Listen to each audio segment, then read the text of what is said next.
Le Conseil des ministres s'est réuni ce mercredi 22 janvier 2020 sous la présidence de M. Patrice Talon, président de la République, chef de l'État, chef du gouvernement. Les décisions ci-après ont été prises. Au titre des mesures normatives, projet de décret portant transmission à l'Assemblée nationale du projet de loi relative à l'insertion et à la réinsertion professionnelle des allocataires de bourses d'études et de stages. L'État octroie chaque année des bourses d'études aux étudiants les plus méritants, soit sur les ressources propres, soit par le concours de la coopération internationale. Ceci leur permet de suivre des formations dans des établissements d'enseignement supérieur de notre pays ou à l'étranger. Malheureusement, en l'absence de mécanismes destinés à assurer l'employabilité effective de ce vivier de ressources humaines une fois les études achevées, le pays ne profite pas souvent en retour des investissements qui leur ont été consacrés. Il en est de même pour les bénéficiaires de bourses de stage dans différents corps des personnels de l'État. C'est pour remédier à ce dysfonctionnement que le gouvernement soumet l'adoption du projet de loi à la représentation nationale. Le texte instaure un cadre juridique susceptible de favoriser l'utilisation rationnelle des compétences ainsi disponibles.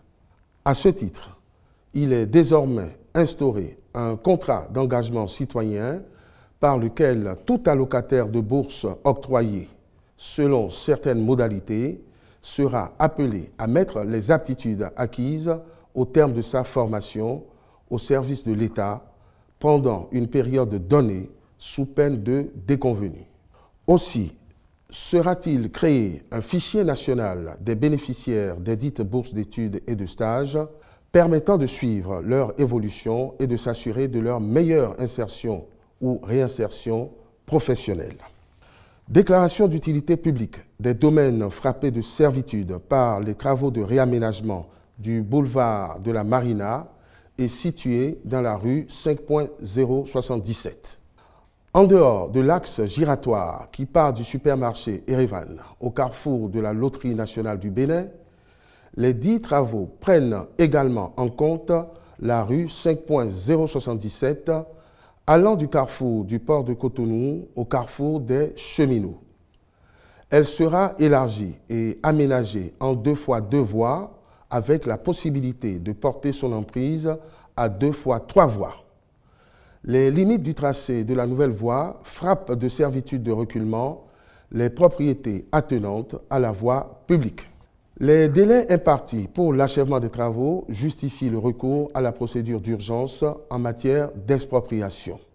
Les travaux du comité mis en place pour apprécier les solutions envisagées ont permis de constater que presque toute l'emprise de la route à exproprier relève du titre foncier 113 de Cotonou, propriété de l'État béninois.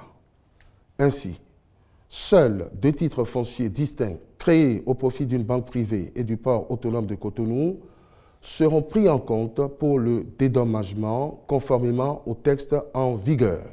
Cependant, il est prévu la reconstruction de certaines immobilisations situées dans l'emprise de l'axe à aménager. Convocation du corps électoral pour l'élection des conseillers communaux et municipaux, 4e mandature.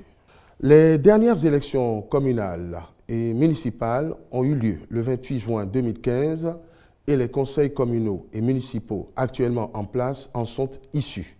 Dans la perspective de leur renouvellement et en application de la loi, le Conseil a adopté le décret portant convocation du corps électoral pour le dimanche 17 mai 2020.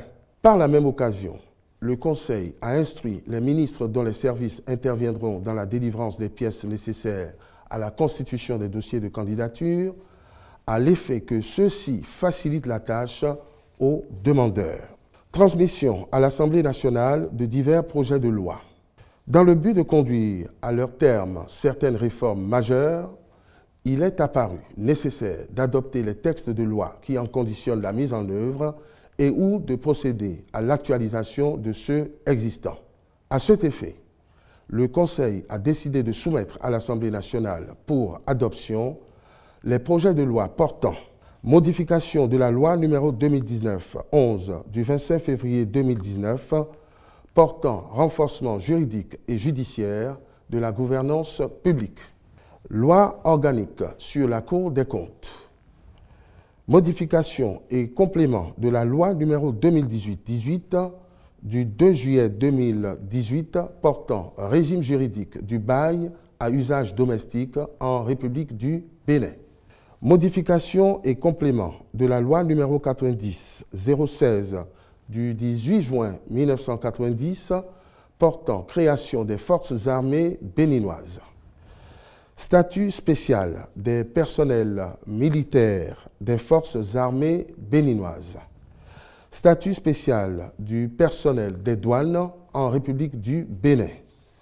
Statut spécial du personnel du corps des eaux, forêts et chasses en République du Bénin, ainsi que statut spécial du personnel de la police républicaine. Le Conseil a par ailleurs adopté les décrets portant composition, attribution et fonctionnement de la Commission d'avancement des fonctionnaires des eaux, forêts et chasses. Nomination des membres du Conseil d'administration de l'Université nationale des sciences, technologies, ingénierie et mathématiques, UNSTIM. Nomination des membres du Conseil d'administration du Bureau Enquête Accident, BEA. Approbation des statuts de la Société d'exploitation du guichet unique, SEGUB, SA, ainsi que ceux portant nomination des membres du conseil d'administration et des commissaires aux comptes, puis le décret fixant les conditions générales de notation, la grille de notation, les modalités de son application, les éléments à prendre en compte pour l'appréciation et les critères de choix et d'inscription au tableau d'avancement des fonctionnaires des eaux, forêts et chasses. Au titre des communications, acquisition et réhabilitation du site devant abriter l'école de formation des professions judiciaires. Créée en 2018, cette école, dont le siège est à Porto-Novo, a démarré ses activités dans les locaux du Centre de documentation et d'information juridique en attendant de disposer d'installations propres. Les recherches effectuées dans cette perspective dans la ville de Porto-Novo se sont avérées infructueuses. Aussi, ont-elles été orientées vers la commune d'Abomey-Calavi où un site approprié a été identifié. Le dit site comporte des bâtiments en matériaux définitifs et dispose d'un titre foncier. Il offre, de par sa situation géographique, toutes les commodités pour l'affectation qui lui sera faite. Tenant compte de ces caractéristiques et de l'avis de l'expert immobilier qui a évalué le coût du foncier ainsi que des constructions, le Conseil a marqué son accord pour l'acquisition et la réhabilitation du site qui permettra d'offrir des conditions adéquates de formation aux pensionnaires de l'école. Indemnisation et dédommagement des personnes affectées par divers projets. La mise en œuvre des projets du programme d'action du gouvernement dans certaines localités conduit parfois au déplacement de certaines personnes se trouvant dans l'emprise des infrastructures à réaliser. À cet effet, des expropriations pour cause d'utilité publique sont nécessaires en application des dispositions légales en vigueur.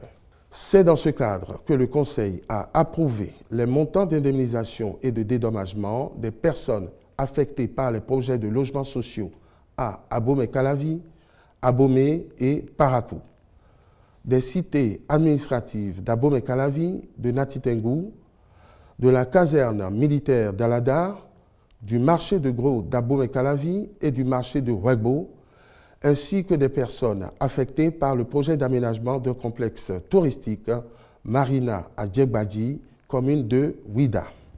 Recrutement d'experts pour l'assistance dans le cadre de la procédure de passation du marché pour la construction, l'exploitation, la maintenance et le transfert d'une centrale thermique de 120 MW en régime BOOT sur le site de Maria Glita. Le gouvernement a prévu la construction d'une deuxième centrale de capacité 120 MW sur le site de Maria Glita. Cette décision vise à renforcer l'offre énergétique de notre pays afin de garantir, à terme, son autonomie et la fourniture d'électricité fiable, compétitive et de bonne qualité aux populations ainsi qu'aux industries. La centrale sera réalisée en mode BOOT qui inclut la construction, l'exploitation, la maintenance de l'infrastructure par le constructeur, puis son transfert à l'État béninois. C'est pour favoriser l'aboutissement diligent du processus relatif que le Conseil a autorisé le recours à une équipe de consultants de grande réputation composée d'un conseiller technique et d'un conseiller juridique. Au titre des mesures individuelles, sur proposition des ministres respectifs, les nominations ci-après ont été prononcées. Au ministère de la Santé, administrateur provisoire de la centrale d'achat des médicaments essentiels et consommables médicaux CAME, M. Deumont Louis Koupemedi.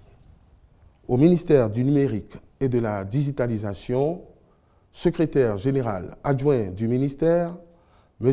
Gaspard Datondi.